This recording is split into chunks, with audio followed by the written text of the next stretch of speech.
In the aviation sector, we have implemented the protocol for air travel operations during the COVID-19 public health crisis. Airport terminal access shall henceforth be restricted to workers and travelers only, except for cases where travelers require special assistance. So don't escort people going to the airport if you're not traveling. You have no business going to the airport. The airport will be restricted for the traveler and, of course, the vehicles taking them there. The new protocol shall also include measures to minimize contact between crew and passengers at the airport terminus, and to limit physical contact between security officers and passengers, and between airport staff and luggage. Air operators will reduce on-board service to the bare minimum and introduce boarding procedures to eliminate crowding at the aisles. So don't go to the aircraft expecting to be served a 3-course meal. We are reducing all that because we have to reduce contact between the crew and the staff and the passengers.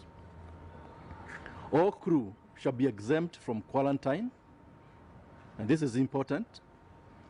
All crew shall be exempt from quarantine after operating any flight if the body temperature is not above 37.5 degrees Celsius.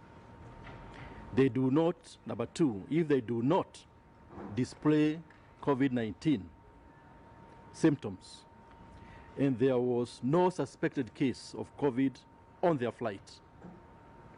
Where there is a suspected case of COVID-19 on the flight, the crew shall be quarantined at home at a designated facility. If they test negative for COVID-19, they shall be allowed to resume normal duties. Where layovers are necessary, crew members shall not be allowed to leave their hotels, their hotel rooms, except in cases of emergency.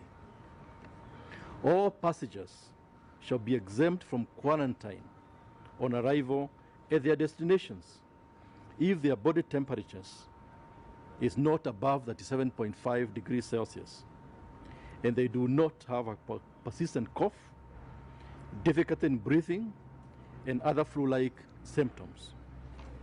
This is important because you do not expect a tourist to come from wherever, they land here, and then they are quarantined for 14 days. Nobody will come here.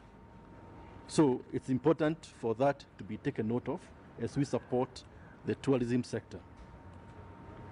When there is a suspected case of COVID-19 on the flight, or if the above symptoms are detected, the passengers within 2 rows of the passenger with the symptoms shall be quarantined for testing.